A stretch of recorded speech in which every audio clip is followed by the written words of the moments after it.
सभी को राधे राधे। आज मैं आप लोगों को बता रही हूँ कि जो कार्यकर्ता है अपनी पीएमबीवाई आईडी पर ये कैसे चेक करे कि आपके आधार के कितने लाभार्थी पेंडिंग है, यानी आधार जिनका अपडेट नहीं है।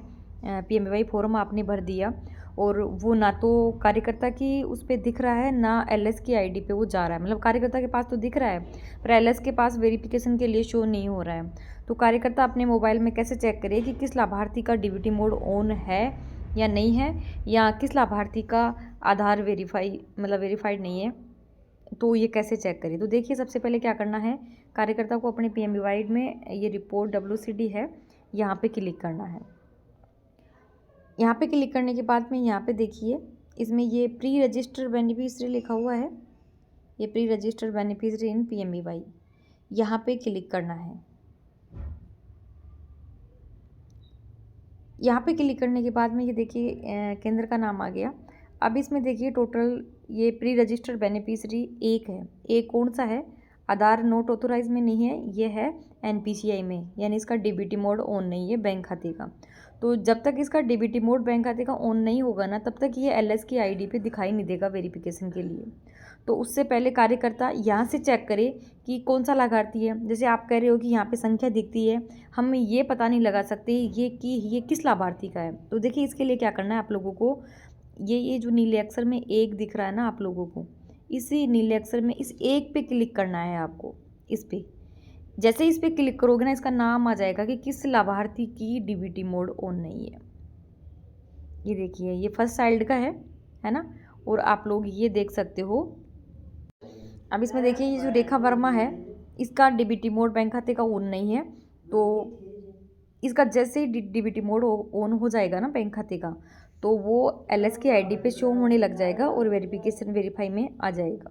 इसके लिए कार्यकर्ता क्या करे, कार्यकर्ता लाभार्थी को बोले कि आपकी जो बैंक शाखा है वहाँ पे जाइए और वहाँ पे जाकर उनको एक एप्लीकेशन लिख के दीजिए और अपने आधार कार्ड की फ़ोटोकॉपी दीजिए और उनको बोलिए कि हमारे बैंक खाते का जो एनपीसीआई डीबीटी मोड है वो ऑन नहीं है, तो उसको ऑन करिए। जैसे ही बैंक खाते से उसका डीबीटी मोड ऑन होगा, दो या 3 दिन का टाइम लगता है, कभी कभी तो तुरंत भी हो जाता है, या कभी 2-3 दिन का, 7 दिन के अंदर अंदर हो जाता है ये डेटा कंप्लीट।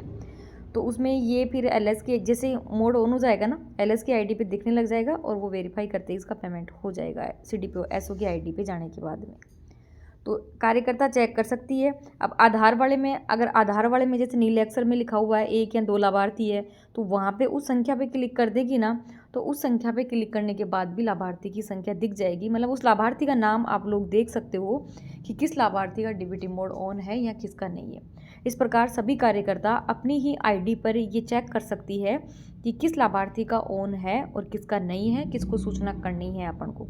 तो इसके लिए एक एप्लीकेशन है जो आपको बैंक खाते में, जहाँ पे आपकी ब्रांच है वहाँ पे जमा करवानी है। ये इसमें देखिए, लाभार्थी है ना, उसको बैंक के जो ब्रांच शाखा अधिकारी है उसके नाम पे एप्लीकेशन लिखनी है।